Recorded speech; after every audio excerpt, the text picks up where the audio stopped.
Dear gossip girlies, story seekers, let's get ready for this week's deep dish. On Cocoa Confessions with Kate, your anonymous stories come to the surface. We'll laugh, we'll cry, and you will definitely experience some secondhand embarrassment. So grab your cocoa and cozy up. Hi and welcome back to the It's a Girl Thing podcast. It's me, Kate, and we're here for another episode of Cocoa Confessions. As always, to my right, hopefully to your left, if I can work logic out, we have my lovely friends here to join and share in your confessions. If you are enjoying Cocoa Confessions or you enjoy any other part of the show, don't forget to leave a rating on your favourite podcast platform. Helps more people find us and more confessions each week. So if you haven't already, go grab your glass of hot cocoa, your tea, your coffee, whatever we may have. What are you drinking today, Chloe? Lemon ginger honey. Oh yeah, that lemon ginger honey is Chloe's thing at the moment. We love it. So let's get right into it. I believe confession... Well, you're not drinking anything, are you? 1 glass of air. I knew you weren't. That's why I didn't ask. Okay, and Abby's having lolly cake. She wants to be very clear. It was 35 we're starting with, eh? Yeah. Cool. One time, it was year 7. Oh, Australia or New Zealand? Because it was a year. New Zealand, I think it's... Okay. And my class was doing high jump. Oh, that's a throwback. I remember athletics was traumatizing. I could not high jump for the life of me. I could do average at long jump, but I would fully run into the poles of high jump. Luckily, by high school, our lower ones were like literally strings. So for the kids who struggled to get over it, they weren't running into poles. They were like bungee strings. And I was like, slay. It was my turn, and I was doing pretty well, actually. Will you go? Because I could not. I jumped over using the scissor jump technique. I remember that. So I lifted... It's that and then the Frosby flops, the other one I remember. What is? What technique? Scissor technique. Split legs, snap. Emotional damage. I jumped over using the scissor technique, so I lifted one leg up, meaning my large right buttock was stretched, so I made it over the bar. Barely. Unfortunately, I have a large bum. And I've had one my whole life. I.e. in this moment. My other butt cheek clean swooped the bar off. Chloe, this comes to your point. And when I put my legs together, my butt cheeks gripped the bar.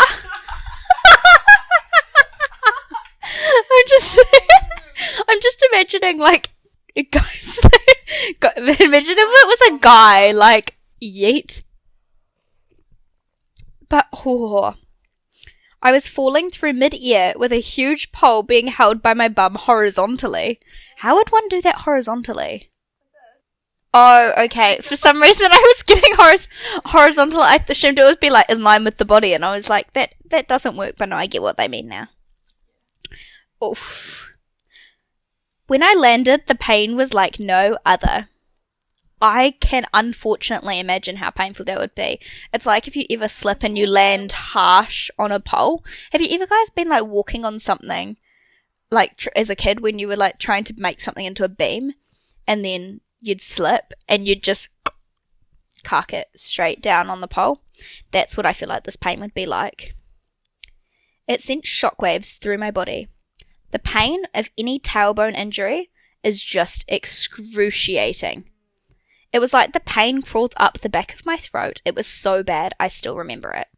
Whoever's written this, written this, whatever you want to English it, needs to be a writer, an author with the poetic license of the pain crawled up the back of my throat. Could never be me. Not writing that poetically, no, considering I had to help you write part of your assignment. What? Your idea is my choice of wording. Cheated. She didn't. What? No, she didn't. I just helped guide her structure. It's what she gets when she's dyslexic. Hey, what about me? Are you dyslexic? I actually don't know. high visibility that I am. So what have we discovered today? You might be dyslexic. Well, interesting. I can't spell for like the life of me, so. Anyway, we've just got a few sentences left. I landed on the mat and just lay there, unable to move. Well, that's real. I would not be getting up. That in primary, everyone watches you. Oh no, in year 7 and 8, sorry. Everyone watches you. Like, you stand in a line and you take turns going, but the spotlight is on you. What would be... I feel like there's one of two reactions I'd have in that situation. The first one would be I'd get up straight away and pretend like nothing was wrong, even though I was in the worst pain of my life, because I would be too embarrassed. Or I would do what the person who submitted this did and just lay there, because I wouldn't be able to contain it. Because then everyone can laugh it off. It got to... Oh, here we go. It got to the point where teachers were asking if I was okay, so I had to swallow the pain and walk off. The only pain I've ever felt was The only pain I've felt that was similar is in another story I will submit, to be continued. Wait, sorry, say that again. Let's go again then, because that took so much English to do. The only pain I've ever felt was similar, and it was in another story I will submit, to be continued. Sips a little bit of tea. So, I guess we'll find out in a future confession. And what was the other number, my lovelies? 38. No. 39. 35. No, we just did 35. That was 35. 39. Okay, 39, thank you. Let's go straight on to 39 with that debate. Okay. Oh, we're going back to school again. I was in year 6 and there was the inter-school sports competition.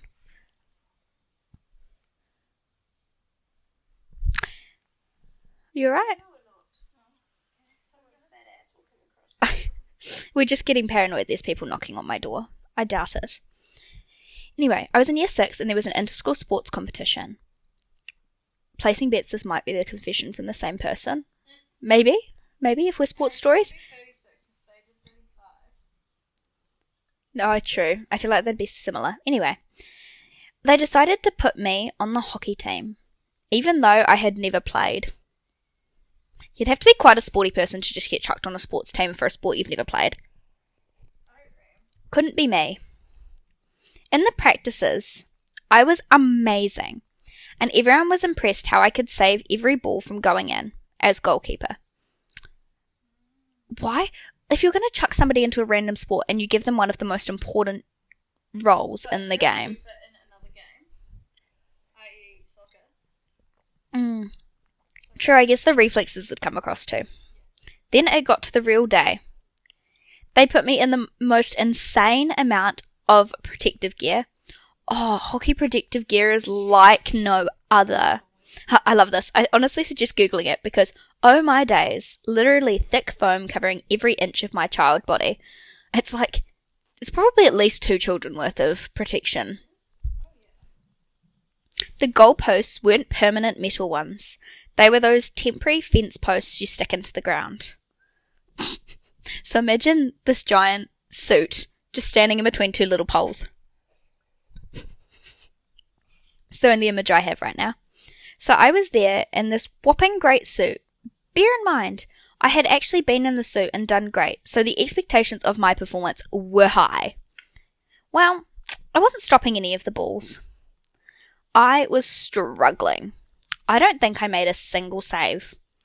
I was so embarrassed. Then I tried to save one shot and failed once again. Let's just take a moment of silence for the tragedy that was this hockey game. Okay, moment of silence over. But this time after my failure, I stumbled to get back into position, and instead I fell backwards onto my bum, onto a goalpost, squashing it flat against the ground. Because of all the protective gear, I couldn't get back up. Have you guys ever seen those, like, Zorb, or like, giant ball soccer things? They're like, yes, they're like giant rubber plastic balls. Yeah, and you've got the little hand, you have to slide through the middle, and then you've got thing, and your feet are coming out, and you bang into each other while playing soccer. I'm imagining they're just stuck backwards in one of those. It's the same vibe, sumo suit style. I just lay there, turtling. Yep, that's it. That's a better description, turtling. I liked mine though too. Everyone was staring and no one was helping. After a while of me desperately trying to roll over to get back up, a few people helped. Bro, how long would it take to realise that they're not going to be able to get back up? It shouldn't take very long. They struggled, but eventually got me back up. That was so humiliating, it was awful. Someone also had to come back and put the goalpost back into position as well. Wow, I thank people for their stories because those really took me back in time to school and sports and athletics. Athletics day. I hated cross country, loved athletics. Funnily enough, don't know why it was that way around. Don't know why I didn't hate both, but here we are, I guess. Do we have any final words today? Peace out. Anything from you? The lolly cake was good. Wonderful. So the lolly cake was good. Peace out. And from me, don't forget to leave a rating or tell a friend. And we'll see you next week or we'll see you on Sunday. Bye. I hope you enjoyed your weekly dose of Coco and Confessions. If you enjoyed today's stories, make sure to tune in same time, same place, same Coco next week. And if you have a story of your own to share, make sure you head on over to the submission form, fill that out, and I hope to feature you soon. Toodles!